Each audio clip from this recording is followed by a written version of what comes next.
গোলের পরে হ্যাট্রিক করার পরে নাটকীয়ভাবে দেখা গেল প্রাক্তন মন্ত্রী অরূপ বিশ্বাসকে। ইতিমধ্যেই 3 বার হাজিরা এড়িয়েছেন তিনি। অনেক আগে থেকেই তৈরি হচ্ছিল গ্রেফতারির আশঙ্কা। এই পরিস্থিতিতে অবশেষে বিধাননগর দক্ষিণ থানায় বৃহস্পতিবার সকাল 9:55 নাগাদ তিনি বিধাননগর দক্ষিণ থানায় পৌঁছন। তবে এদিন যে প্রাক্তন ক্রীড়ামন্ত্রী হাজিরা দিতে পারেন সেই ইঙ্গিত বুধবার রাতে শতদ্র দত্ত দিয়েছিলেন তার সমাজ মাধ্যমে।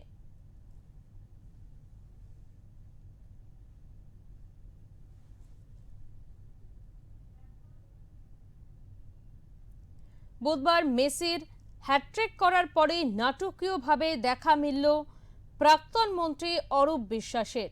ইতিমধ্যে 3 বার হাজিরা এড়িয়েছেন তিনি।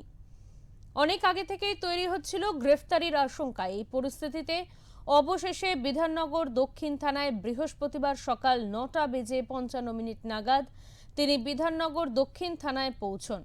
তবে এদিন তিনি যে হাজিরা দিতে পারেন সেই ইঙ্গিত বুধবার রাতেই সমাজ মাধ্যমে দিয়েছিলেন শতদ্র দত্ত। অবশেষে থানায় হাজিরা দিলেন অরূপ বিশ্বাস।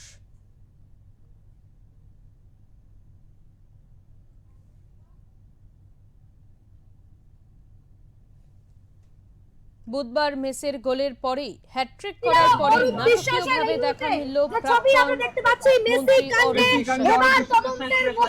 অরূপ বিশ্বাস।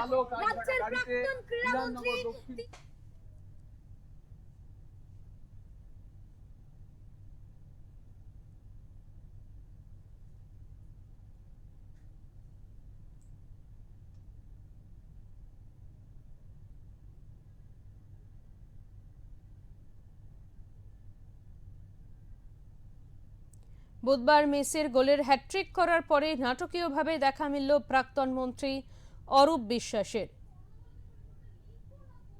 ইতিমধ্যেই 3 বার হাজিরা এড়িয়েছেন তিনি। অনেক আগে থেকেই তৈরি হচ্ছিল গ্রেফতারির আশঙ্কা। এই পরিস্থিতিতে অবশেষে বিধাননগর দক্ষিণ থানায় বৃহস্পতিবার সকাল 9:55 তিনি বিধাননগর দক্ষিণ থানায় পৌঁছন।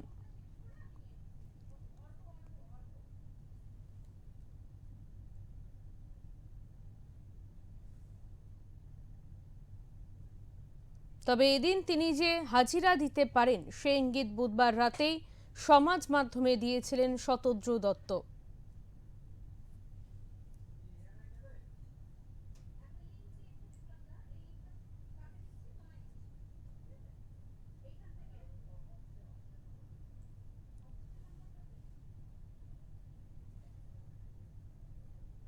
বুধবার মেসের গোলের হ্যাট্রিক করার পরেই নাটকীয়ভাবে দেখা মিলল প্রাক্তন মন্ত্রী অরূপ বিশ্বাসের।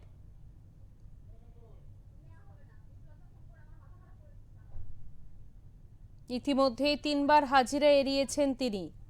অনেক আগে থেকেই তৈরি হচ্ছিল গ্রেফতারির আশঙ্কা। এই পরিস্থিতিতে অবশেষে বিধাননগর দক্ষিণ থানায় বৃহস্পতিবার সকাল 9:55 পৌঁছন তিনি।